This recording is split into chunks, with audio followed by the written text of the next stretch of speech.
Oddities, late night movies with Rob and Zack. This is a podcast about cinematic oddities where we discuss any media that is too bizarre, abnormal, or off-kilter for contemporary audiences. Occasionally, these projects gel. Most times, though, they crash hard into the realm of obscurity. Join us as we delve into the cult classic swamp. I'm Zack. And I'm Rob. And this is Cinemodities. So this is a podcast, well, another film podcast. I got to get in there. I think we should add that to the intro. This is another film podcast. But we want to talk more about the human element of things. Because a lot of movies you watch and you say, hey, this is a great movie. I want to share it with somebody. And that's what this is about. We're going to talk about movies that you want to get a reaction out of somebody with. There's a reason that you're showing them this movie. This is a wide grasp of categories. You can imagine the things we're going to talk about are going to be pretty varied, pretty weird, pretty old, pretty new, because Zack and I have very different opinions on cinematic oddities, or Cinemodities, something I never even thought about before Zack came at me with what we're going to talk about today, Batman versus Superman. Nothing I would ever have considered a Cinemoddity, nothing that would ever have come across my list other than a one-off, I got to watch it because it's a superhero movie. But no, Zack said to me, hey, we're going to talk about this. And I hate him a little bit for it, but I guess we'll talk about that later. So, late night movies. Here's the gist. Let's say that you're with someone for whatever reason. We're going to talk about those reasons in detail when we get to certain movies. But let's say that it's right before bedtime. It's a good way to put it. And you have the chance to say, hey, we are literally only waiting for bed. I'm going to put a movie on. And if you have control, you basically say, you get no say in what we watch, you're watching this. And that's what we tackle. We say, what do we watch? What do you put on in that situation? Who do you watch it with? What types of movies do you want to show to these people? What types of reactions could you possibly be looking for? What have we gotten in the past? Things like that. And, of course, when you think of that idea, you think of Batman versus Superman, Dawn of Justice, don't you, Zack? Sure. Sure. I'm a sadist. Yes, Zack likes to hurt himself from every sense. Well, I guess they don't get the sense of taste. There's no taste sensation to Batman versus Superman. Oh, there's certainly a taste in my mouth. There's okay. There. Well, you know what? I guess I was wrong. There is a sense of taste because once it was over, I felt like I was a new person. Like I could taste again, you know? Like I could see blades of grass again once this nightmare was finished. But, I think nightmare is a very strong word. I think it's a correct word, but it's a very strong word to describe this movie.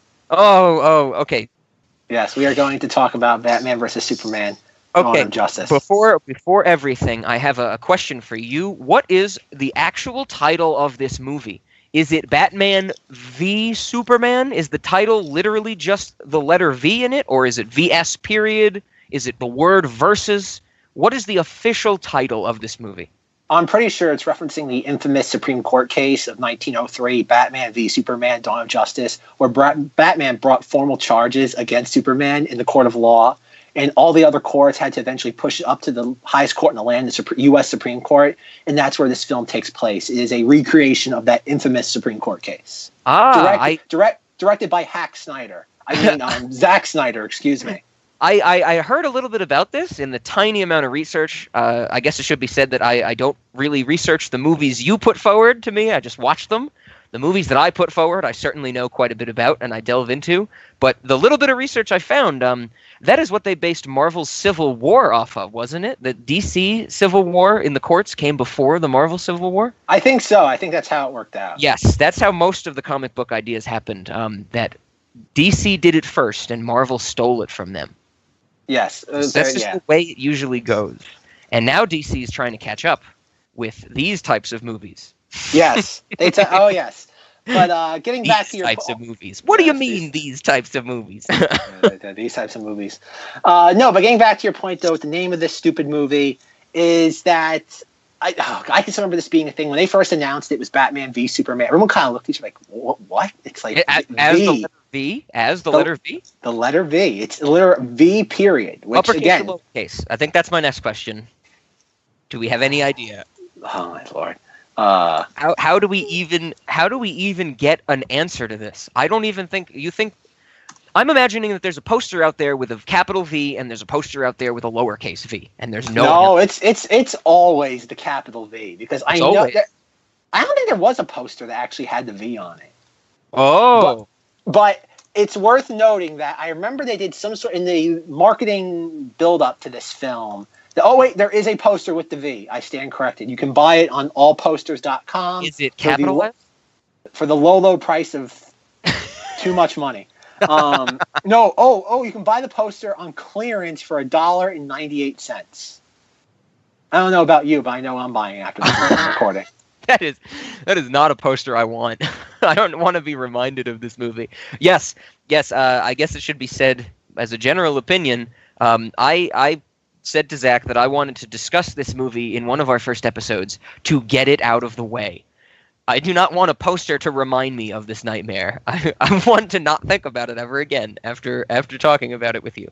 Oh, I have 3 T-shirts that remind me of this nightmare. That is horrific. Do you look at T-shirts a lot? Like when you're there? I look in the mirror and I go, "Oh dear Lord, why did I spend money on this?" Is that your motivator to get through the day? That you're no matter what I do today, it will be better than watching this movie. I look at it this way: no matter what I can do, it's better than the people who made this movie. Ooh, but there is no period. It is Batman, the letter V, Superman. Okay, that's what we're going with. That's our official title: is Batman v Superman. V, Superman. V. It's pronounced phonetically. Like that's how it's gonna be. Batman v phonetically with the little like accent marks. Superman. I thought for a while when I first saw that there was a V in the title of this movie that it was a Roman numeral. That it was Batman 5 Superman. And so it was Batman versus 5 Supermans? No, there was no verses. I just thought it was 5. I just thought it was Batman 5 Superman. Like they were doing, it was the 5th Batman movie, but Superman was also in it. So they were just like, it's Batman 5 Superman and Dawn of Justice. I thought that's what it meant. And I thought that was great. That was a fantastic title as far as I'm concerned. Because Batman 5, I mean, I've seen 4 Batman movies before. There's the Christopher Nolan trilogy, which I love, and then there's the Joel Schumacher one, or I think it's Joel Schumacher with the Riddler and Harvey Dent, Tommy Lee Jones as Harvey Dent. That's probably the greatest Batman movie ever. And Tommy Lee Jones' finest cinematic portrayal as well. Yes, especially. I'm pretty sure he won an Oscar for that. He steals a guard's hearing aid or something, and he's very, very happy about it. That's one of my favorite scenes in the movie. Like the big heist at the beginning is Two-Face robbing a bank or something, and the guard is like bumbling in a doofus, and for some reason Two-Face like steals his hearing aid, and Two-Face is more excited about the hearing aid stealing than the bank robbery. He's like, yeah, I got $1 billion from Gotham Bank, but I also destroyed this guy's hearing aid. Aren't I the best? It's a great movie. We should. I would rather talk about that than Batman v Superman. No, not a chance in hell. No, this movie's a masterpiece for all the wrong reasons. Jim Carrey is the Riddler. They play a flaming lip song in the movie. It's a masterpiece. But is there 9/11 imagery in it? Is there 9/11 imagery in this movie? Yes, there's a lot. The first 10 minutes is 9/11 imagery. I did not see that as 9/11. Okay, yeah. I did not see that as 9/11 imagery, but we'll get into that, I'm sure. Yes, so... I actually thought that was my favorite part of the movie. Your favorite part of the film was the 9/11 imagery. Okay, I'm surprised you didn't like the movie then. Us New Yorkers, Zack. Oh, us, me and you, But no, like Rob was saying, though, was that there was... Rob likes weird movies. I like weird movies to a certain degree. And so when I proposed this to him doing this podcast... He's like, okay, we're going to talk about weird stuff. We're going to talk about like Eraserhead and David Lynch. Weird crap. I have to make a pitch for Zack. It is the #1 Cinemoddity on my list. But Zack was like, no, we can't talk about that. No, you can't pick. There's always a thing in life. You can't pick the best flowers first. So I originally wanted, I think about cinematic oddities. Rob thinks of like the weird, like, oh my god, I can't think of the word for it right now. I would say the two things that I love are absurd and abstract. Sure. I'd say psychedelic. Themes. Psychedelic. After I tell you about my history with hallucinogenics. Oh, we'll get into that. We'll get into that in time. But the reason why, and so I would imagine I threw Rob for a loop, like he's already stated. When I said I want to talk about Batman versus Superman, I want to talk about Fantastic, because for the same reason why Rob likes this stuff that's visually interesting, I feel a movie like Batman versus Superman is interesting for other reasons. And this movie, when you think of Batman, Rob, or Superman, what do you typically think of? Oh, I see where you're going. I think of my childhood. I think of, fighting crime, kicking ass, taking names, Batman being a badass, Superman being, just an incredibly strong person. I think of Lex Luthor as a cold, calculating businessman who is maniacal only in the background and doesn't trail off during speeches. I think of basically everything that this movie doesn't make our characters out to be. Exactly. So I said, and a lot of this movie's problems stem from 2013's Man of Steel. Fun fact, Rob and I saw Man of Steel together back during the summer of 2013. We did? Yes, we did. With my dad, right? Yes, of course. Oh. If there was a superhero movie, Rob McAndrew II was definitely there. Oh, yeah, my dad loves... I mean, he grew up in the golden age of comics. Or probably a little after the golden age of comics. Yes. But that was his thing, and even before I was around, he loved the superhero movies. I don't think I would have gone to see the first Iron Man movie if it was not for my father. All right. So this brings me to my point, though, is that when you think, again, a lot of this movie's problems stem from Man of Steel, which makes Superman into a homicidal maniac. I think it's fair, even though we're not talking about Man of Steel, I think it's fair to say that Man of Steel, Superman is more responsible for death in that movie than probably the villain. I think that's fair to say if anybody remembers Man of Steel. The only time I watched it was the time that we watched it in theaters. That's the only time I've seen it, and that's what I remember. I remember it being very dark. I remember it being very violent. And I didn't mind it. I wasn't against it. I remember after I saw it, I was like, one of my biggest things, which I'm sure you remember me saying from back in the day, Zach, is it's a good turn-off-your-brain movie. And that's how I felt about it. Like, I just got to turn off my brain and watch action for 2 hours or whatever. And that it fell off the radar after that.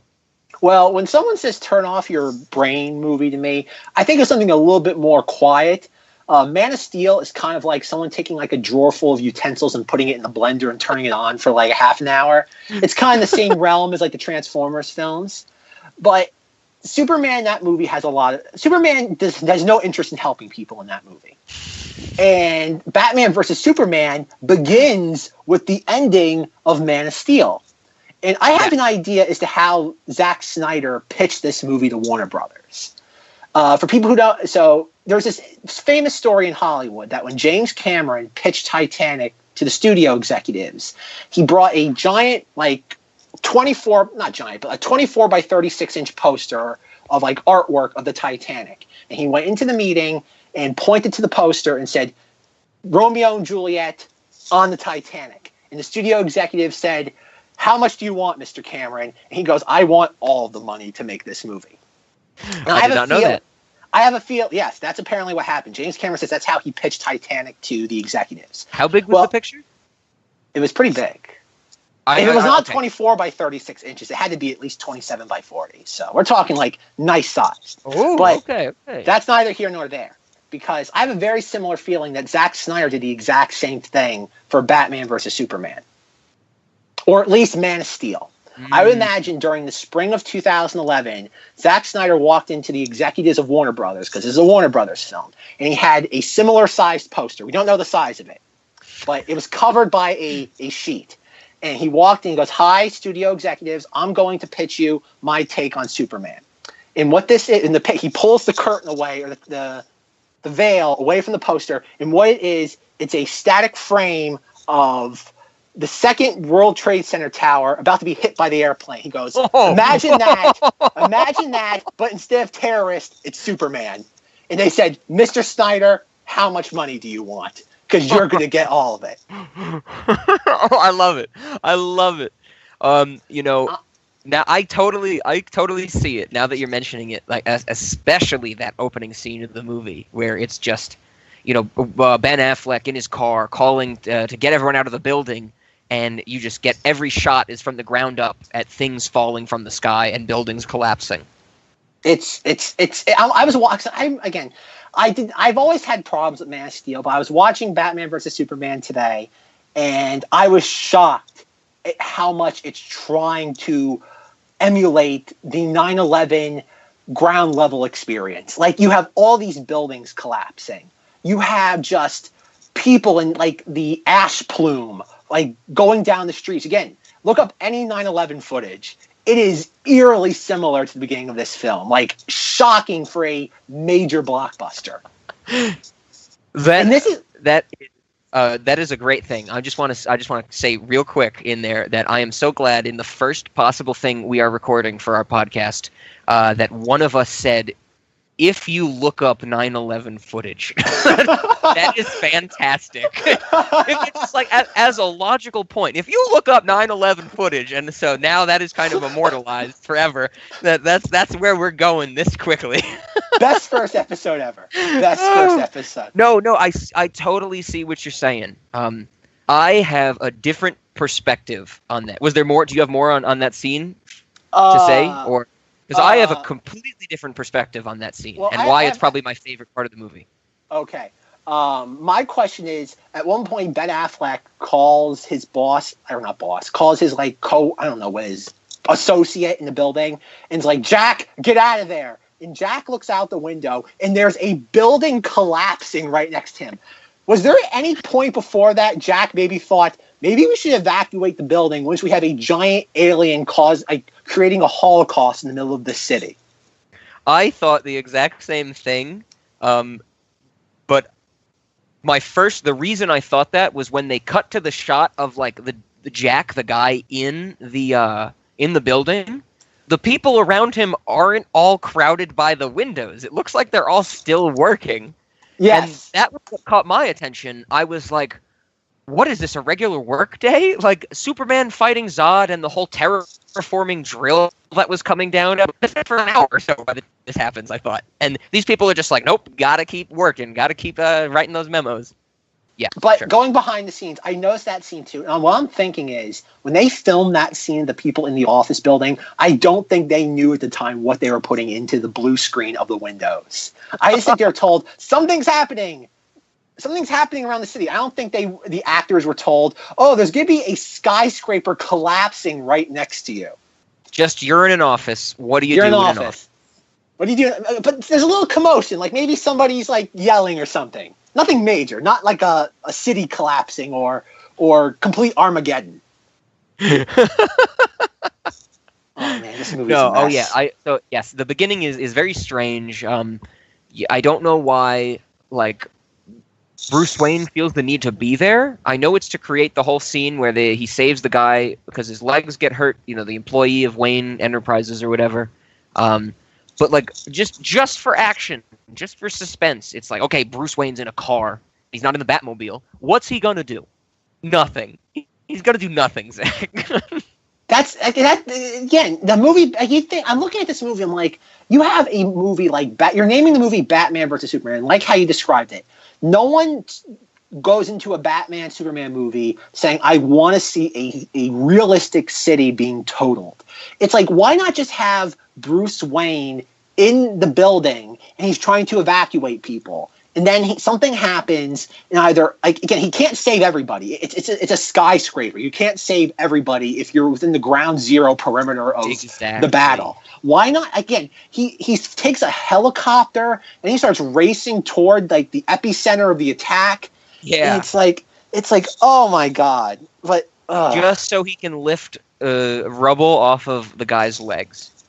I was about to get into why this is my favorite scene. Like you said, we saw Man of Steel, and so I knew the premise of Man of Steel. I remember the big fight scene at the end of it, and I have just a soft spot for the idea of giving me something from a different perspective. I have always liked that idea. Like, this has not gotten old for me. It's not become a trope or a cliche or anything like that. So at the beginning of this movie, when it's like, hey, we followed Superman in the air for the whole, last 45 minutes of Man of Steel or whatever. Now we get some from the ground. Just that made me really, really enjoy that scene. And so you have to keep in mind that I'm saying this is my favorite scene in this movie. This is not a great scene. This is not a great movie. Why was this your favorite? Why was 9/11 imagery your favorite part of the film? Okay, yes. I did not get 9/11 imagery from this. The thing that I got was something that I really, really love is just a different perspective. Showing me something that I've seen before from a different perspective is a really interesting idea to me. It hasn't gotten old. I haven't grown tired of it or anything like that yet. I don't think I will because I love seeing it. And that's how I saw this first scene. All this was the end of Man of Steel from a different perspective. And even though by themselves those weren't great scenes, that kind of crossover is really intriguing to me. I didn't think about 9/11 at all. I was just like, this is cool. This is a neat shift in perspective. Yeah, that's probably the only thing that saves this scene is that it is interesting. Cause, like, I know people have done videos where they've seen the certain shots, like when Zod's shooting the beams out of his eyes, it's the same pattern when Ben Affleck sees it. That's probably the only thing that saves this. Other than that, it's such a weird opening scene for a movie. Like I like to imagine, like, when you see these like big comic book movies or tentpole films, like, can you imagine like a parent taking like their 6-year-old to this? Like, we'll have one adult and one child for Batman versus Superman. Oh, and the kid's like, I can't wait to see Batman, Superman. And the film begins with like all this death and destruction. I can't feel my legs, Bruce Wayne. And the kid just looks at his father like in horror. It's like, what on earth is this? It's like people have the nerve to call Schumacher Batman horrible. Schumacher Batman might be schlock, but it's at least not horrifying. Yes, it is so dark from the get-go of this movie. This isn't even the first thing that we get. We get the credits first with the whole Bruce Wayne backstory, his parents getting shot. Oh, is that before this? Doesn't matter. No, it doesn't matter, but That was terrible. I hated that. Like, honestly, they're putting another version of the Batman origin story. Everybody knows it. Show me the whole Joker stuff that they reference. Don't tell me the same story I've heard a million times. But in this version, is Martha Wayne shot in the face? If you look at, he makes a very big point, Hack Snyder, that he has the gun. He has like the pearls wrapped around the gun, yes. Which I don't know how you do that by accident. But if you look at the angle, there's no why Bruce Wayne's so screwed up. His mother gets shot in the face. I'm so glad you brought this up, Zach, because what I do to take notes is I record my ideas. I speak them out as I watch the movie. So I have like commentaries for these movies. And that was actually in my commentary, Zach. I have a recording of me saying, Martha Wayne doesn't get shot in the face. Because she doesn't. Like, they both hang on to life for a little bit. And they like say something to Bruce, is my understanding of the original origin story. But she gets shot right in the mouth. Well, you forget though. This is a PG-13 movie, so he has the shot lined up so it looks that way. But we see a very clear. Again, it's very sanitized. They both get shot, but there's no blood. They just kind of fall over. They kind of have like a nap, or they got really tired all of a sudden. But again, you can have imagery of 9/11 though, but blood. Got to draw a line somewhere. Oh yeah. But moving it was on. So dark from the immediate get-go. Yes, but at least we see Bruce Wayne got the bats carry him up into the light, so it was all worth it. That was terrible. That's not a bad scene in and of itself, but it doesn't fit in with this movie. That was a fuck you moment for me. I said fuck you to the screen when he was flying out of the cave with the bats. I was not happy about that. Oh, dear. And just for those who are listening, we're not going to do a full recap of this film because I'm pretty sure we'll go insane if we try recapping this movie. All 2.5 hours of it. And for those, once again, we're talking about the theatrical cut, not the 3-hour Ultimate Edition, which is Insanity Fuel. I've never seen that one. I will never see that one. No, please, no. Nobody should have to watch the 3-hour cut unless you like 4 hours of Superman funeral montage. But no, 4 hours of funeral in the 3-hour cut. Yes, that's how long it feels. It's like you look at the runtime, it's like 2 hours and 15 minutes. Like, oh, good, I only have like 45 minutes left. Then 4 hours later, the film is still playing. It's like, oh dear Lord. But no, the movie overall after that, like there's some like around I don't know, 45 minutes to an hour into it, it starts to play like a conventional like a Zack Snyder superhero film. There we go. I was about to disagree with conventional, but conventional Zack Snyder, yes. Yes, conventional Zack Snyder. I'm sorry, Hack Snyder. Heyo. I can't say anything too terrible about him because he made probably my favorite movie of all time, The Glorious Watchmen, which we also saw together. I love that movie.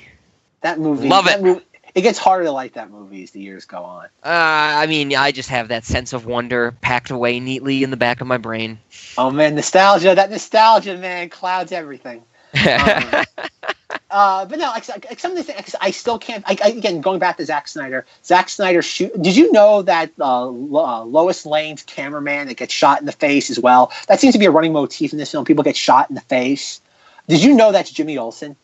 Oh, I am so glad. This is actually one of my notes, Zach, that you are bringing up right now. The beginning of this note is that of the quotes I wrote down from my commentary, Jimmy Olsen gets shot, who I did not know was Jimmy Olsen at the time, and my immediate reaction was execution in the first 13 minutes. I looked at the time, and it was like 12:58 or something, and I was like, look at that, execution in the first 13 minutes. And then I proceeded to say, this is very violent. But fast forward to the end of me watching this movie and me giving my overall thoughts during the credits, I saw that Jimmy Olsen was one of the characters. And I said, Jimmy Olsen was not in this movie. Why is he in the credits? And I looked it up and I found exactly what you're telling me, that guy who dies in the first 13 minutes is supposed to be Jimmy Olsen, which makes no sense. Yep. They were just like, we need a name. Okay, that's a comic book name. Done. It's again. I remember right around the time this came out, or actually I think like a month beforehand, Deadpool came out, and as everybody knows, Deadpool was like everyone was like, "Oh my god, a rated R superhero film!" And it was like, and people were like, what's gonna happen if I bring children go to this? We can't have children seeing this. And then like okay, Deadpool does some like really wonky things, but like which is worse? A character getting shot? Again, you think about it, you have a movie which starts off with 9/11 imagery. The parents are killed.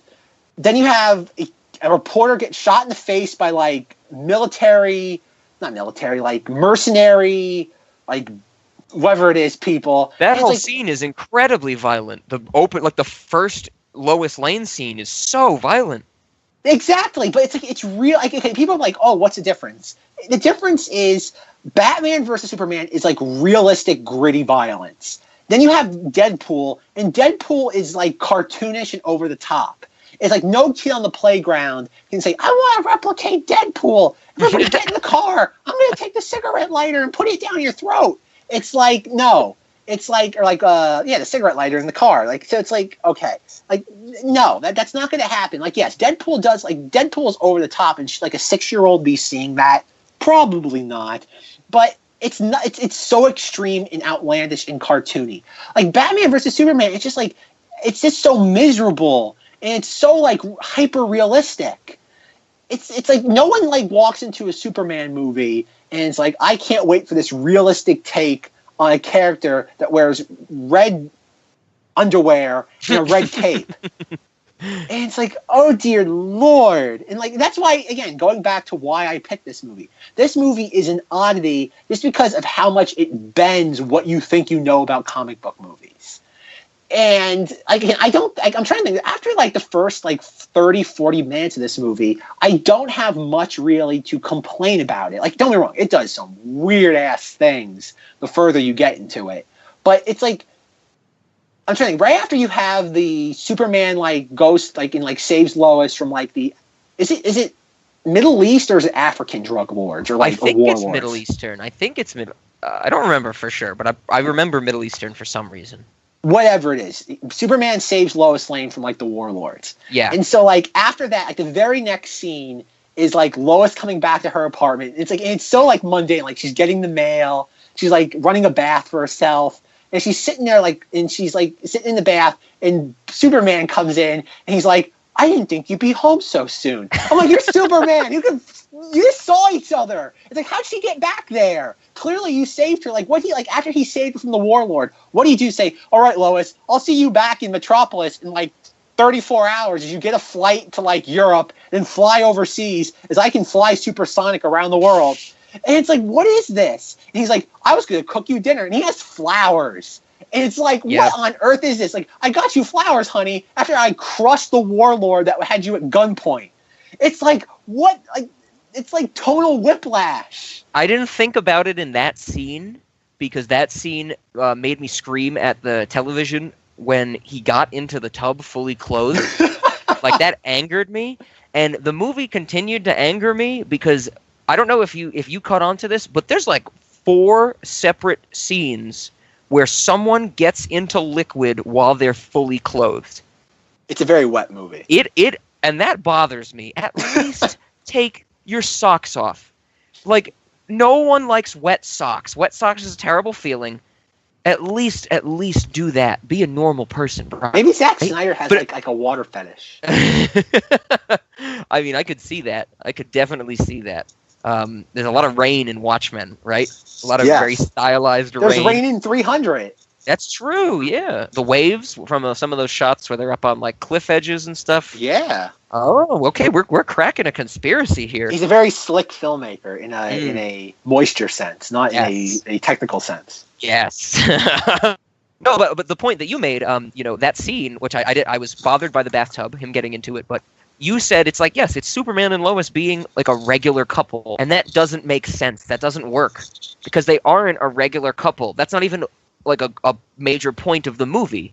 Like, I could see it where it would work as, hey, Superman and Lois Lane, they have to figure out how to make their relationship work while he's a superhero, but they don't focus on that at all. I got it in the scene where he watches the news. He gets a story from watching the news like everybody else.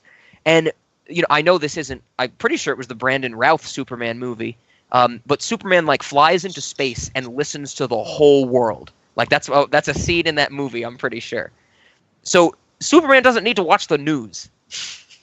Oh, it's a good point you bring up in that it's like you have like the problem with this movie is that this movie is like bipolar almost, because there's certain parts of it later on where like we can't banish Superman. He's a good guy. And I'm like, no, he's not.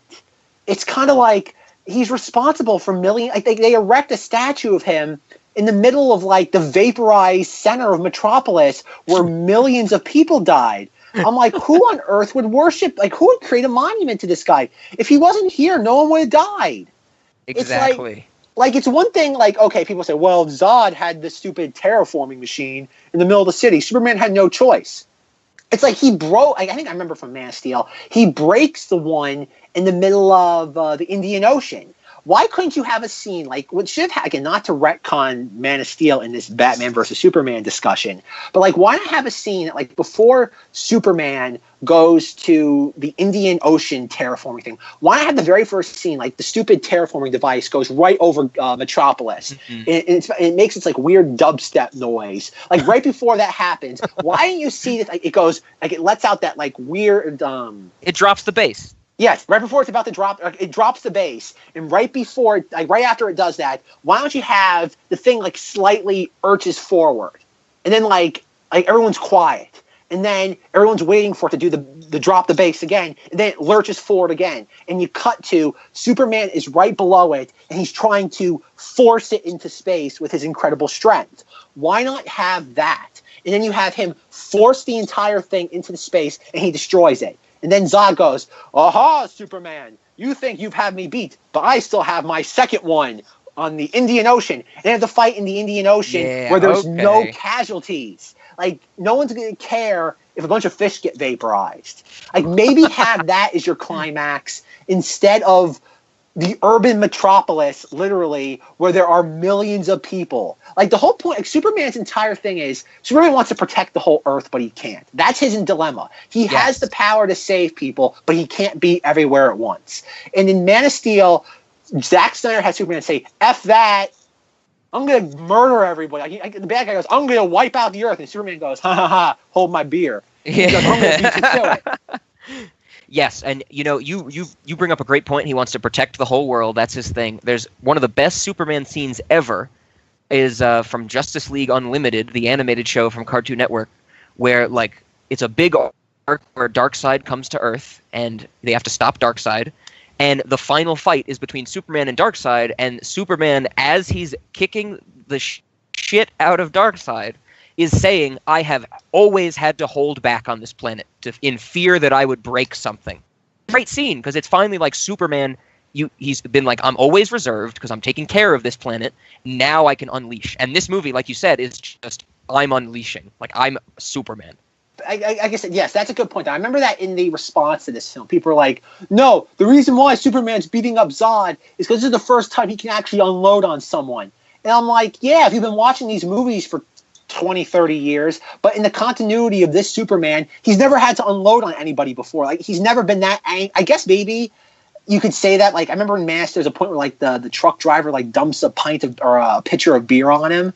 And it's like, if Superman was a normal human being, he would not have the urge to punch that man into another county or vaporize him. It's like, that's what I don't get, though. It's like, you have all these weird scenes in this movie that, like, and then, like, going back to this, the Bruce Lois bathtub scene, like, how that scene begins, like, after he says, like, oh, I was going to cook you dinner and I brought you flowers. She, like, goes into, like, a 2-3 minute litany about, like, Bruce, Superman can't be everywhere at once. He's violating territorial jurisdiction. And this is just, though, and his answer is to get into the bathtub and, like, seduce her. It's like, oh my God. It's like, movie. You can't have that, like, cutesy moment when Lois is immediately prior talking about, like, Superman's role in, like, the world. It's like, it doesn't work that way. Never mind, like Rob said, it's very unpractical to get into a bathtub completely clothed. Oh my God, that's the icing. So difficult to watch. That's the icing on the absurdity cake. But, like, okay, so we've talked enough about Superman. Let's get into Batman. What are your opinions on Batfleck? He's not my Batman. Hashtag Octothorpe, # not my Batman. Not because he's Ben Affleck. I have nothing against Ben Affleck. Ben Affleck and I have the same birthday. That was actually one of my final thoughts about this movie. My three final thoughts were, some of the action was good. I liked Wonder Woman. Ben Affleck has the same birthday as me. Okay, then. 2.5 out of 5 stars. Good night, everyone. It's okay. Ben Affleck. I said the sad thing is that Ben Affleck. And the whole time I was watching this, I was just getting the sense of they were trying to go with Christopher Nolan. They were trying to get the sense of Christopher Nolan's Batman. But okay. Like, if you think about Batman, is that as long as Batman for the most part is stoic, he's gonna work. Like, you can't really screw up Batman that much. Batman is stoic. As long as you do that, you really can't screw him up. But, like, I'm watching this, and Batman makes sense in this movie. Like, it's like every time, like, it's like, oh, like when we first see Batman, and he's, like, going around, like, branding people, and it's like, and like, I think like, one of the clever parts of this movie, the brand is the cleanest brand I've ever seen. Like, this dude's skin is not inflamed, he's not bleeding. Like, it's like a Batman branded me 3 days ago, and it had time to heal. Like, it's the cleanest brand ever. Come on, Rob. He's Batman. He doesn't want to get infections. He wants to brand you. He doesn't want to give you some sort of, like, bacterial disease. Come on. Batman has limits. He's brutal, but he's not that brutal. My skin was red and irritated for weeks after I got a tattoo. This dude's brand is perfect. Like, it's just clean, and there's nothing wrong with it after just minutes. Batman, I should get Batman to do my my tattoo work. I'm pretty sure that's what he does in his spare time. Like when he's not fighting crime or running a multi-billion-dollar company. He's a tattoo artist. You have to kind of go behind the alley there. And the thing is, again, the Batman stuff is clever to a degree because, like, the cop is like after that, like, the cop, like, tries shooting him with the shotgun, and then, like, he almost shoots the other cop, and the guy's like, try not to shoot the good guys. And it's like, oh, okay, like, that tells you all. Like, that's where this movie could be clever. Is that it's telling you all you need to know about the world. It's like, okay, that's the state Gotham is in still. It's like, okay, there's only a few good guys, fine. And so I didn't think about it that way. I caught that line. That line stood out to me. But that's, like I said, that's one of the few good parts of this movie. Batman. So Batman, like I said, Batman, I think it's the least of this movie's problems. I think at the time of release, he was probably the one unanimous thing that everybody loved about it. I remember hearing that they praised his performance to some extent.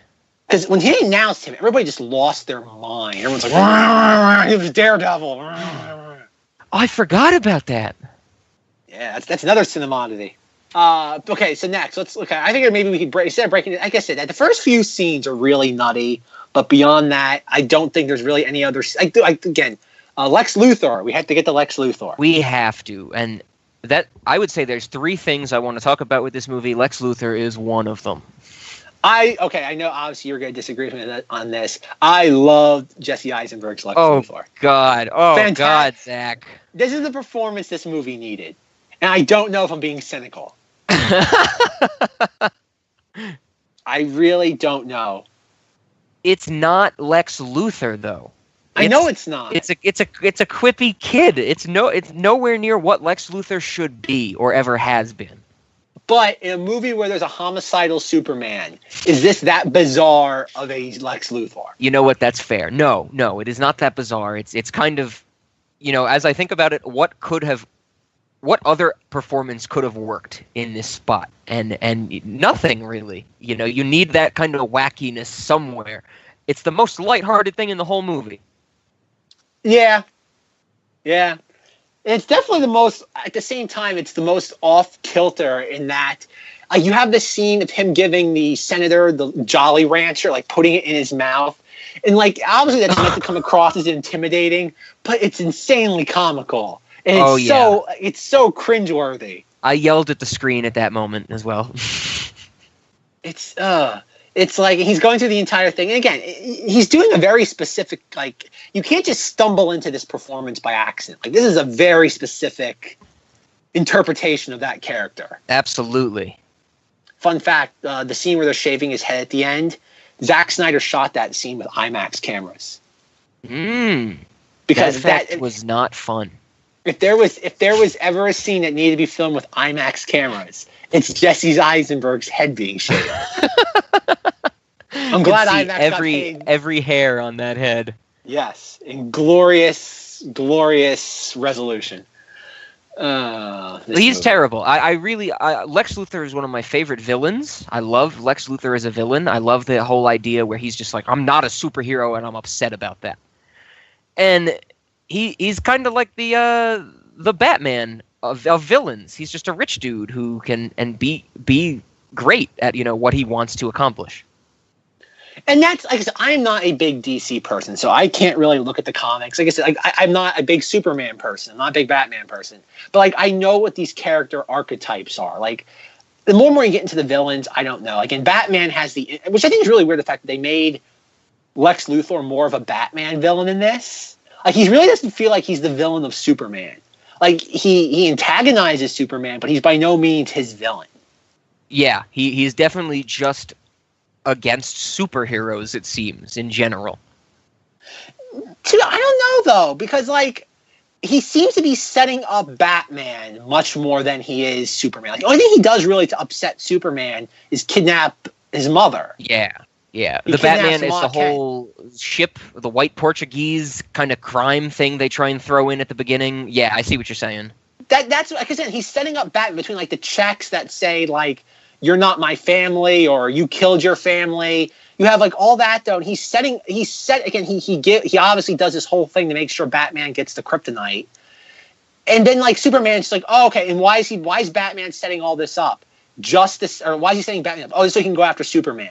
And then I think you have this entire movie that's called Batman versus Superman, and it all comes down to a misunderstanding. It's I know people make fun of save Martha, but that actually I remember in the theater watching that, and that made sense to me because I'm not a huge Batman person, but if there's any way to connect with Batman, it's going to be through his parents.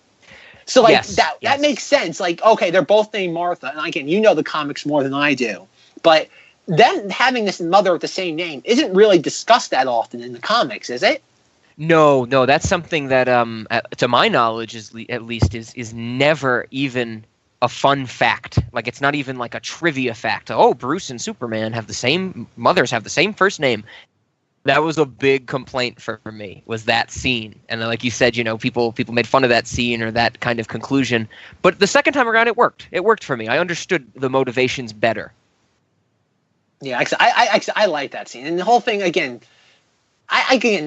everything from again, I like the Lex Luthor parts because I think he, at least when he's on screen, something interesting is happening. It's something different. Like when you see, like when Lois Lane's going around to I think he's the Secretary of Defense now, but he was the general in Man of Steel, and she's like, "Oh, General, I need to know what bullet this is from." It's like, who cares? It's gonna be something with Lex Luthor. It's like, come on, movie. You don't have to spend 20 minutes with that subplot. Like, I know you have to give Lois something.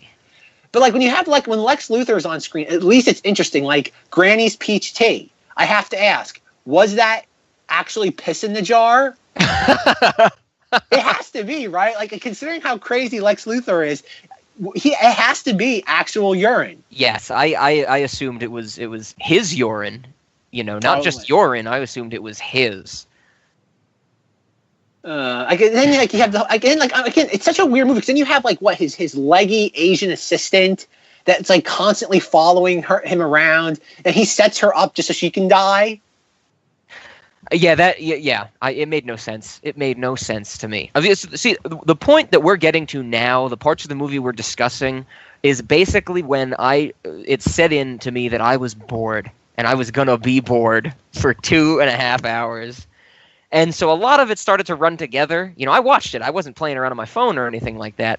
But it just got to the point where, I was involuntarily turning my brain off. And I'm just like, okay, yeah, this character is doing a stupid thing. Here we go. And it really is some really bizarre stuff. Because there's never mind, this movie is really disjointedly edited. Because I know the studio messed around with it to a degree, because again, there is the 3-hour cut, but there'll be certain scenes, like there'll be like Lawrence Fishburne be like, "Where's Clark Kent?" And like everyone goes, "Ooh." He's like, "Geez, where is he, flying to Kansas right now?"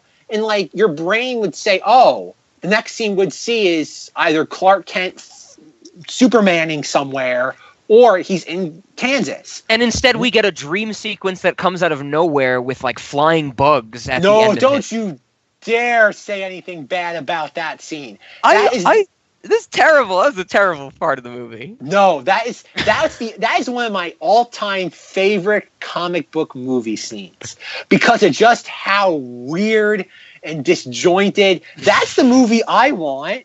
I want that movie. I want a Mad Max Batman movie where Batman is living underground and has to find like black market kryptonite to kill Superman, and he has like Superman troopers with like guns and Superman patches on their arm. You're telling me that's not the movie you want? And then at the very end, the Flash shows up out of nowhere. No, I would watch that movie, but literally when I watched this movie, I was like, what am I seeing? Where is this coming from? This has to be a dream. It was so quick. It was so abrupt that we got this scene. That's why I didn't like it. That scene is an oasis in the middle of a desert. I can still remember seeing Batman versus Superman open. Again, I am not like, it's not like Marvel. Like we're like at this point now between them after like 8 years of Marvel movies, and like even though I've never read any of the comics outside of a few of the Guardians of the Galaxy ones from like their reissue in the 2008. Oh, I am not. Well, yeah, like I said, I've never read those. That's cool. I didn't know that. Well, like I said, I'll get into my thought. Again, Guardians of the Galaxy is another thing entirely. But no, so like I have no idea what's going on like in any of these movies outside of like the really obvious like hints and teases. Mm-hmm. So like I remember like in the theater for that, because I remember in the marketing for them they kept showing this scene where like there was like Superman like jumping down like into this like sand pit, and there was like troopers with like Superman patches on their arms, and it's like what is this? And then like I think there was like a clip, I think Yahoo like movies released online of like Superman ripping the cowl off Batman, and it's like what is this? And so like you're watching the movie and it's like, okay, he steal like Wonder Woman. How's it go, Rob? Wonder Woman. I was about to bring that up pretty soon. Yes, we'll get to Wonder Woman in a moment because like he steals she gives the hard drive back to him. Wonder Woman. And he plugs it into his decryption device, and it very comically says decryption at 1%. And then like he waits like a minute, it says 2%. And Zach, he's just sitting there. Can I tell you, Zach, as a cybersecurity researcher, someone who deals with computers on a daily basis and studies them, this is how it works. There's just a big bar on the whole screen that says decryption or hacking, and it just is a percent. How close you are to hacking or decryption. As true as that may be, it does not make for compelling cinema. I think you'll be the first one to admit that if someone said, "I want to option the rights for your life for a movie," you'd say, "Might be someone else you might want to get in touch with," because that does not make interesting movies. But you have this comically, again, it's so this lame, and then like next thing you know, he like. Something happens where he leans back in a chair. Then we see him like coming out of like a manhole cover or like a bunker, and he looks up. It is. But like it's not jarring because I don't think it's that jarring because it's something exciting. Because like you see this, you see Superman, not Superman, you see Batman, and he's like overlooking the city, and it's in complete ruin, and it's like, what on earth just happened? And like. Did he push the wrong button while decrypting the security device? I never thought about that. That's a great perspective on that scene. Well, I plugged in the government hard drive and I just decimated the planet. Exactly. So like, come on. It's like there's certain rules you have to follow when it comes to making movies. So like, okay, clearly you know that hasn't happened. It's like you're watching it. It's like, what? Like again, at this point, that scene doesn't happen until what, like an hour and a half into the movie. That's what's in there. It's in there. It's deep. Yeah, it's in the middle of the movie. So like after this point, you've watched like Lex Luthor like put the Jolly Rancher in the guy's mouth. Lois and Clark are having sex in the bathtub. It's like movie clothed intercourse. Intercourse in a wet bathtub. It's like no, thank you. And so you're like, okay, something interesting. I'm intrigued. So you have Batman, and he's wearing like army fatigues and like a duster, and he has like goggles on, and it's like, what? Like this is like I usually remember like Batman for the most part only had like a couple outfits. Like I know in the comics he has other outfits, but like when you think of Batman in movies, sure, it's just black or it's like a slight offshoot of that. Yeah, so the suit is very iconic to Batman. It's a part of Batman is the bat suit. Yes. And so when you see him wearing a different outfit like this, it's like, okay, this is different. I can get on board with this. It's something that's away from the norm. And it's like, okay, you're watching this. And you have like, they fake him out. It's like, he's talking in his like gravelly Batman voice. Do you have it? And it's like, yeah, we got it. And it's 2 green light bulbs, which I think is just inherently funny. And they're hooked up to like a comically large like car battery because obviously 2 light bulbs would need like a car battery to power them. And it's like that's the small things. It's so comical. It's like, why do they need a car-sized battery? Like I know that's such a weird nitpick, but it's so weird. And it's like, and the guy's like, I'm sorry. And like you have like so funny, Zack. And they start murdering all of Batman's like sidekicks. And one thing that's worth noting is that like at this point Batman sees like all his like cohorts being murdered. And he lets out like this war cry, no! Yeah, and he's very upset about it. He's very upset. He starts like murdering everyone. And I'm like, if you're going to do a different take on Batman, Superman, this is what it should be. You should lean into the complete absurdity of it. Like if you're going to have a Superman that murders people, just go completely gonzo with it.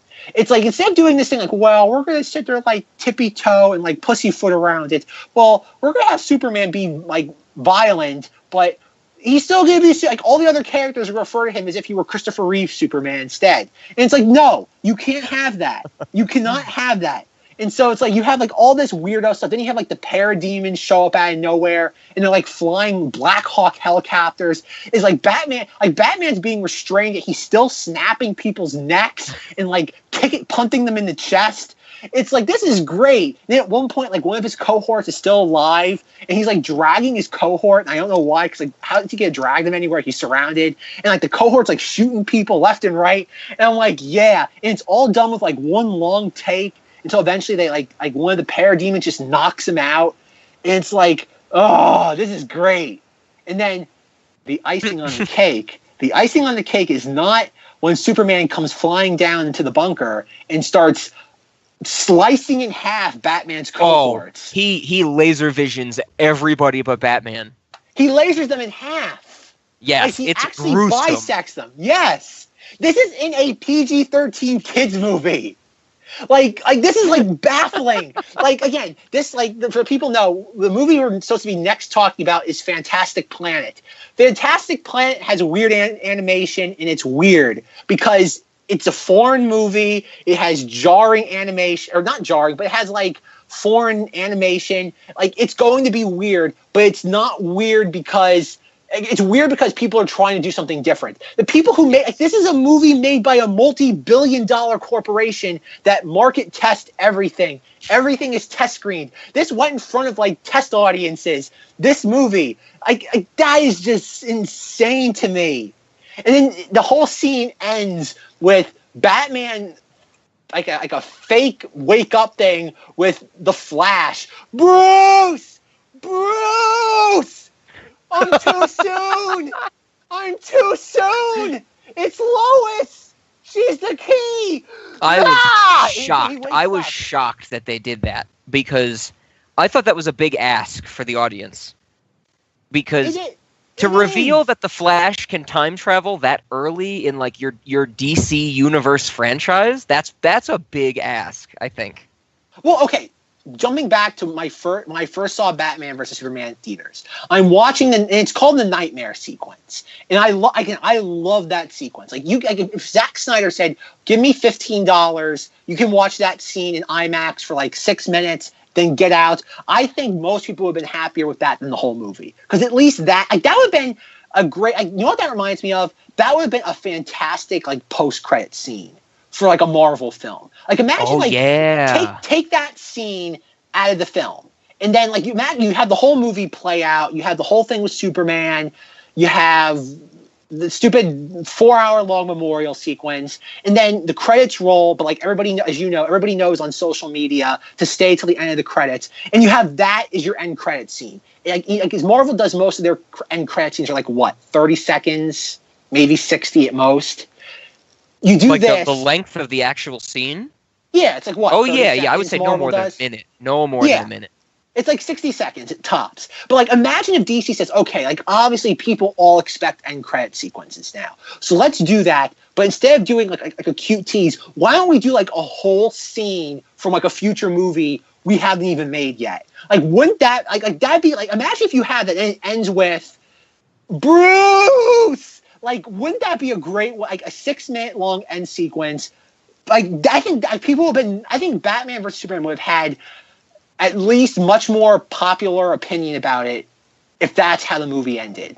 Or, like, the end credit scene. Yes, I love that idea. I love that idea, Zach. They tried to do that. I think their attempt at it was the whole, where he decrypts the hard drive and he like sees the little Flash clip and he sees the little Cyborg clip and he sees the little Wonder Woman clip and I think that's what they were going for there, but what you described is infinitely better.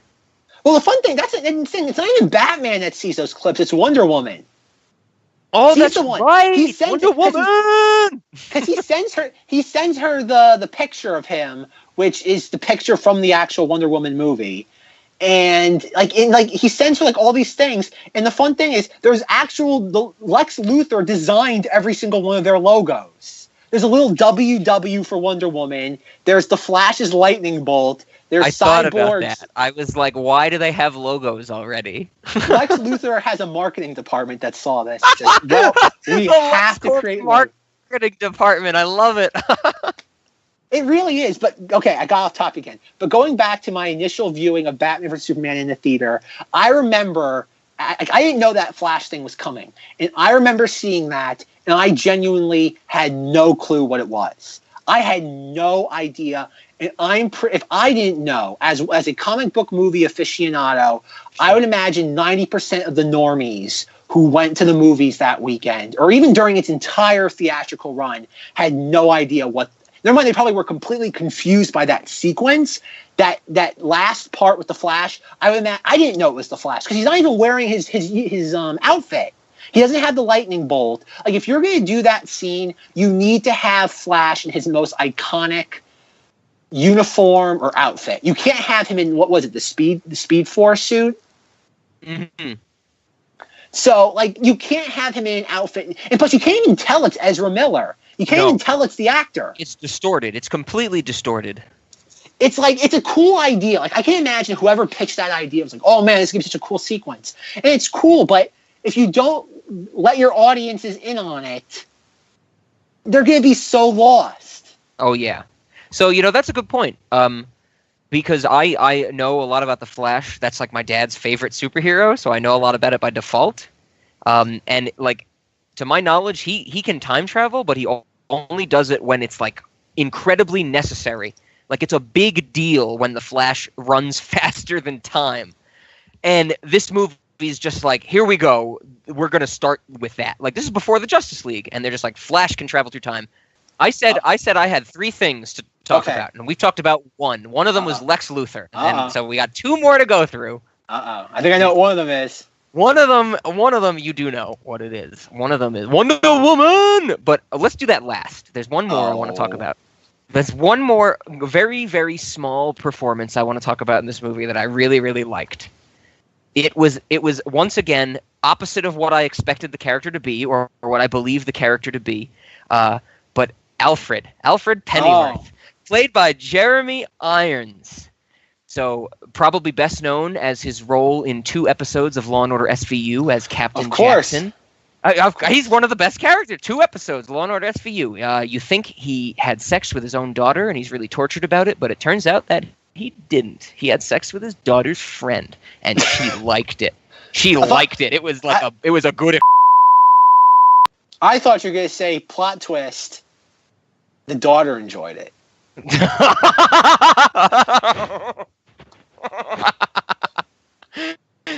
No. Law and Order SVU can only walk the line so much. No, but yes, I really, really liked Alfred.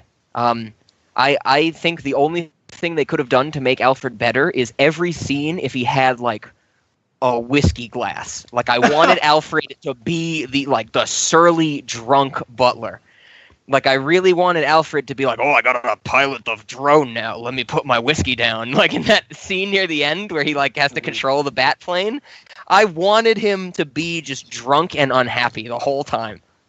Fun fact, Jeremy Irons says that the only reason why he did this movie is because of the money. Oh, I have no problem with that. That's a fair reason to act. I just like that he was so blatantly open about it. I did this movie solely for a paycheck. Well. David Cross, we're going to talk about David Cross a bunch on this show. He's one of my favorite comedians, I'm sure. He was a big part in one of the Alvin and the Chipmunk movies. And in some interview, someone said, how can you justify playing such a stupid part in a movie? And he was like, I wanted to buy a house. And he was just like, I did it for the money, and it's fantastic. So I respect that. If you can act and they need you for schlock, go for it. Yeah, Jeremy Irons is cool. You wish there was more of him in this movie because I do. I want more. I want more Captain Jackson. So yes, that's really all I have to say about Jeremy Irons. He should have had alcohol in his hand. That would have made me more interested in his character. But once again, like I said, he's not Alfred. Like, he's the opposite of Alfred. Okay, do we want to do it? Do we want to get to the last thing I want to talk about, which I'm going to rant about, and it's going to be absolute nonsense? I don't know, Rob. What do you want to talk about? I want to talk about Wonder Woman! Okay, so I guess to preface the stage, ever since I was young, I've known about comic books. I was into DC much more than Marvel, but a lot of Marvel I really like as well. I loved Wonder Woman. I've loved Wonder Woman my whole life. The concept of Wonder Woman. Like, I'm not just saying, like, Wonder Woman is sexy, and my libido is driving my interest in Wonder Woman. The actual concept of Wonder Woman with the badass chick with the lasso of truth and the magic tiara, that is my shit. And that was really kind of just materialized as I watched this movie, because during my commentary and my audio notes, this was how I kept myself entertained during watching all 16 hours of this movie in one sitting. Yep. It was just every time Wonder Woman came on, I was like, thank God it's Wonder Woman. So something that I did that I think you're going to think is just an absolute treat is I edited out all the parts of where I said Wonder Woman in my commentary, and I jammed them together into a nice little 30-second clip. I probably said Wonder Woman a few more times that I didn't remember. So might not be all of them, but this is kind of a testament to my love for Wonder Woman. Oh, that's right, Wonder Woman's in this. Wonder Woman has so much makeup on in this movie. She's Wonder Woman! She's a wonder! Wonder Woman! Wonder Woman! Wonder Woman? Oh, Wonder Woman! Because she's goddamn Wonder Woman, that's how. She's fucking Wonder Woman! Wonder Woman! Wonder Woman! Wonder Woman! Wonder Woman! Wonder Woman! Wonder Woman! And really, we should come out of it by me saying, I fucking love Wonder Woman. Wonder Woman was the best part about this movie. You want to talk about an oasis in a movie? You said that dream sequence was the oasis in this movie. The I thought she was with you scene is the oasis in this movie when they're fighting Doomsday and Wonder Woman pops up out of nowhere and I'm like screaming at my television, Wonder Woman! And they're like, I thought, like, do you know her? No, I thought she was with you. Like, that is a great part of this movie because that's what Wonder Woman should be. It shouldn't be just like, oh, I recruited Wonder Woman. Look at this. She is her own person. Like, that's Wonder Woman as a character. She does whatever the hell she wants to do. And it's great. That was the best damn thing. Wonder Woman! Zach, I want to know, now that I've talked a lot, before we recorded this, during the recording of this, what do you think of Wonder Woman? Not just Wonder Woman. But Wonder Woman? Gal Gadot. Wonder Woman! What do you think about her? I liked Wonder Woman in this at the time. I thought she's cool in this.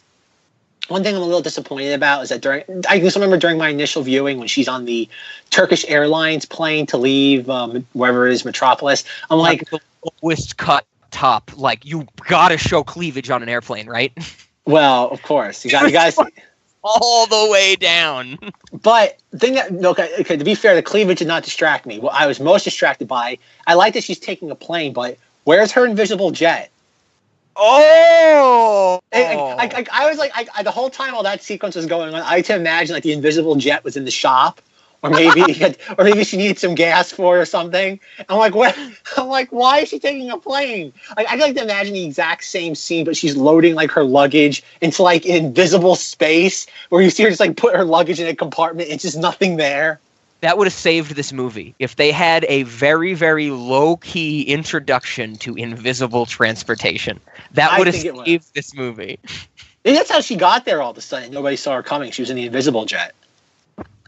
Oh, that's great. I didn't think about that at all, the invisible jet. Oh, I was just stunned by Wonder Woman. Gal Gadot is a good Wonder Woman, or however we pronounce her last name. Yeah, that's fine. She is a good Wonder Woman. I think she does it really well in the sense of like I am a cocky person. Like even in the movie Wonder Woman that we're not discussing, that's how she plays it. She plays it as like I am here to experience the world, and that's a really good aspect for her. As you heard in the clip, though, I say that there's a few scenes where she has way too much makeup on. Like it's ridiculous how much makeup they put on Wonder Woman sometimes. Like, she's talking to Batman, and she's got, like, fucking 2 pounds of cake on her face. It's unbelievable. Yeah, that didn't bother me, though. I guess I liked her in the movie. She was used sparingly. She doesn't hit you over the top with her presence in the film. I think the Wonder Woman... She could have been in it much more. Just so I could say Wonder Woman much more. Well, we can't always have what we want. But, like I said, I liked her in this. But I was not thrilled with Wonder Woman, the standalone film. I think that's a very mediocre film. I think it's the Marvel problem. It's DC trying to emulate Marvel. As we get closer to wrapping up our thoughts on BBS, I love noble failures. I would rather have a noble failure than mediocrity. I think that's what it comes down to, and I think that Wonder Woman is that film that plays it right down the middle of the road.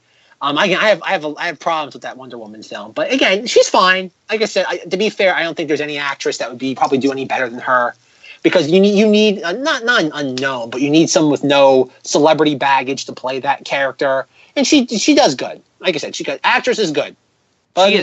She's a great Wonder Woman. She plays it well.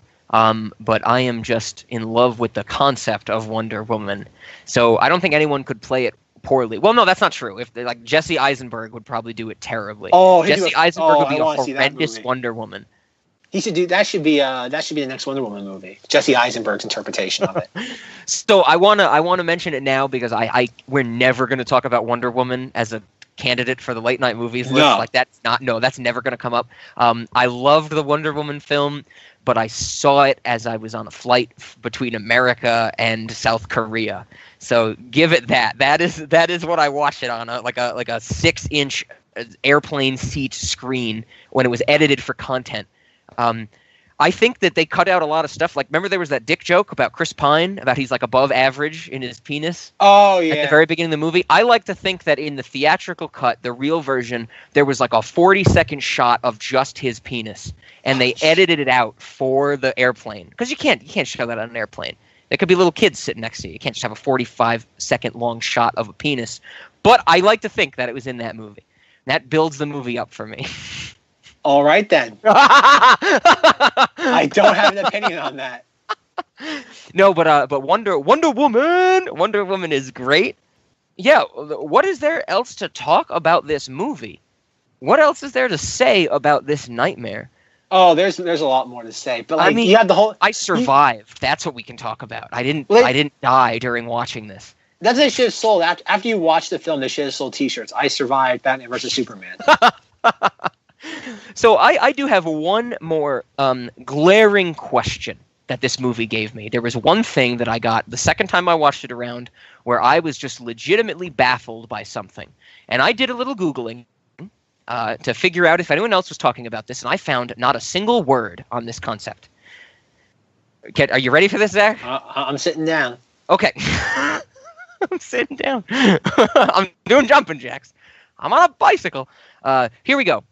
They show, after Superman is dead, they have a scene where we get, a casket walk of Superman's funeral, like Superman's funeral. But then we get a very small, little brief scene of Clark Kent's wake or funeral, and it's at the Kent farm. Yes. Okay? Very, very brief in the theatrical cut, from what I remember. It's like one shot of the outside of the farmhouse with a bunch of people in a hearse to make you know it's a funeral or whatever.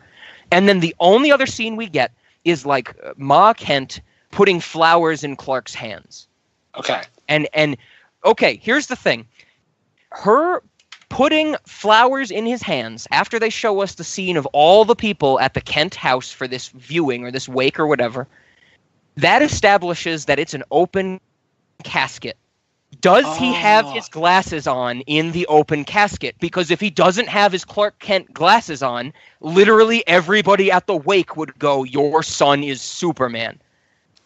I couldn't find anyone else talking about this, but that's a necessity. You need the Clark Kent glasses on to have a funeral for Superman as Clark Kent. Okay, this goes back to something I remember reading for Man of Steel.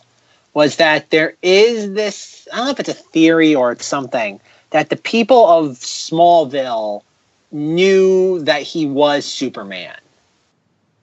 Because you remember from Man of Steel, remember he saves the bus full of kids, and Kevin Costner's like, remember that, like adolescent Superman's like, what was he supposed to do, let them all drown? And Kevin Costner's like, maybe. And I think... I do not remember that. But that sounds just on par for that movie. Yes. It's kind of like the scene from this movie where Diane Lane tells Superman, Clark, you don't owe this world a thing. Be it savior or don't. It doesn't matter. And it's like, what? This is a Superman movie. But it's like, whatever. I think there is a theory that, because remember, in Man of Steel, Lois Lane finds out who he is by going to, remember she goes to, IHOP, and, the IHOP manager knows who he is? No, I don't. I still do not remember this. For some reason, I remember the very end of the movie. And isn't Thor Superman's dad in the origin story of Man of Steel? Isn't Chris Hemsworth his dad? Or something? No, that's Star Trek. Oh, that's Star Trek. My bad. That's JJ Trek. Yeah, I remember the last fight scene of Man of Steel. That's what I'm gathering is from you talking about it. That's the only thing I remember about that. No, but I think there is a theory that the people of Smallville know that he is Superman. Okay.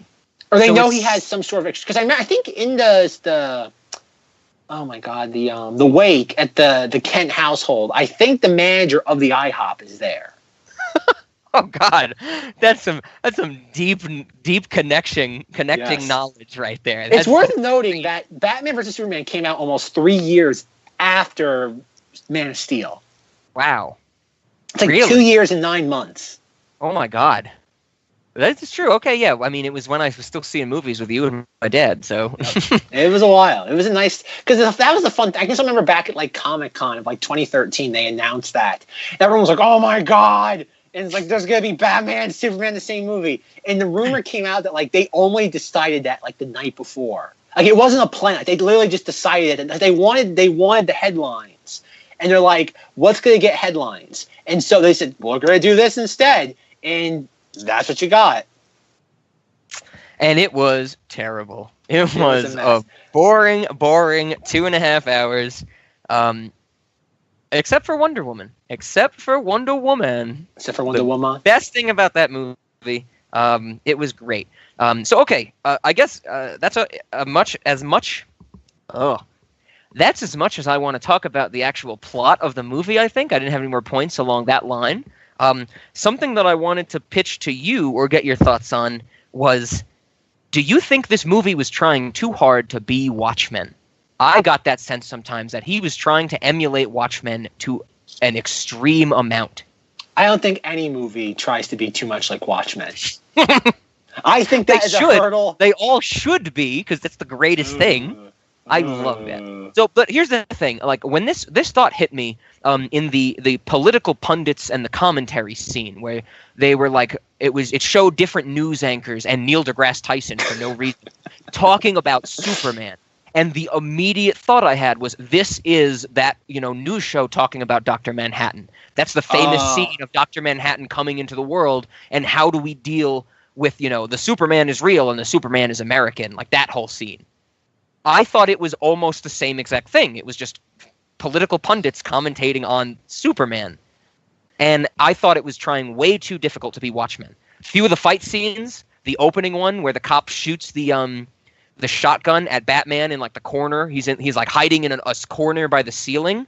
That reminded me of like the Rorschach reveal, like the big cop scene with Rorschach, where they do the close-up shot of like the matches striking, and he like sprays the cops with stuff. I thought this movie was trying to be Watchmen. Well, I think you have some valid points there, but clearly there's not enough blue ding dong, so you're wrong. Someone said to me, after Watchmen came out, someone actually said to me, that movie was good, but there was too much penis in it. Someone legitimately looked me in the eyes and said that to me. And I think it was the perfect amount of penis in that movie. It was the perfect amount of penis. Well, maybe their complaint was that was blue. Maybe they enjoyed that amount of it, though, but it was the blue part. I was like, you know what? That like I can deal that part of the male anatomy. I think the blue part turned any of the people who had sex with Dr. Manhattan off. They were into that blue. They were into that blue dick. Yes. They were so into that blue dick, they didn't want, like, remember that scene where Silk Spectre doesn't want Dr. Manhattan to, like, work on his stuff while they're having sex or something? That's a great scene. She's like, oh, you should be focusing on me. And he's like, I'm literally God. I'm gonna fuck everything. Like, you better be lucky that I'm fucking you. Oh, God, that was such... Oh, man. Okay, yeah, Watchmen. Great movie. Do you think this movie tried to be Watchmen? Did you get that in any sense? Any remnants of Watchmen? Because it was so... When I saw this, that he was with the lighting, the tone, the darkness...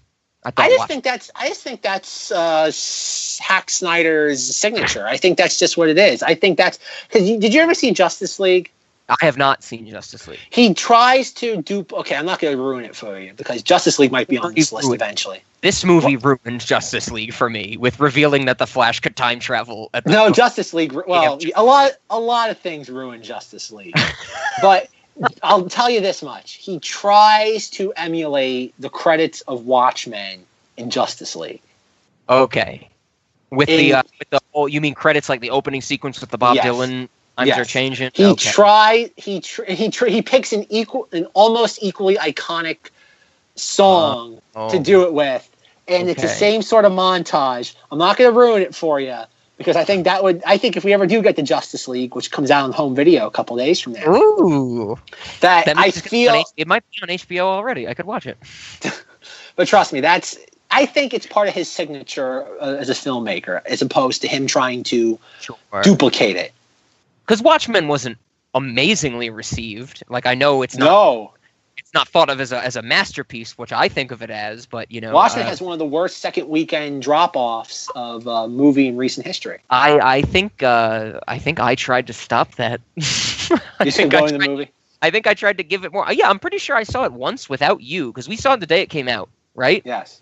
The day after. Oh yeah. I think I saw it again afterwards because I loved it so much. It was amazing. That's a great movie. That's a fantastic movie. All right. So my question for you, Zach, because I think my opinion is guessable to say the least. Do you think this should be a late night movie? If you were ever around someone, you had them in your clutches before bedtime, and you said, "Hey, I'm going to put a movie on," would you choose Batman v Superman? Nightmare sequence, yes. Otherwise, no. Oh, so you want to pick and choose. You want to take a clip from this. I would imagine there's many other things at the top of my list, but for whatever reason, if Batman versus Superman was in the DVD player or in the Blu-ray player at the time of said occurrence, I would show the clip. I would not specifically take it out and say, "Watch this, folks." Okay, so how long is that? 6 minutes? 6 to 9 minutes of the movie, we think? 6 minutes tops. 6 minutes of the movie? Do you go to bed in 6 minutes? No, but like I said, if it's in the player. This is a matter of convenience. Yes, so it's an overall no with an asterisk. No, but. No with the asterisk, and the asterisk is if it's wildly convenient. Yes, no, but the convenience factor, maybe. Okay. So, I have to say I'm going to give this a hard no. There is an asterisk on the no. Okay, here's the thing. I'm going to give this a no. The N's capitalized, the O is capitalized, and there's an asterisk on both letters. Okay, same asterisk. They both lead to the same footnote. It's not like one's an asterisk and one's a cross or something. Both an asterisk. They lead to the same footnote, and the footnote is also the word no. That's my opinion on this movie.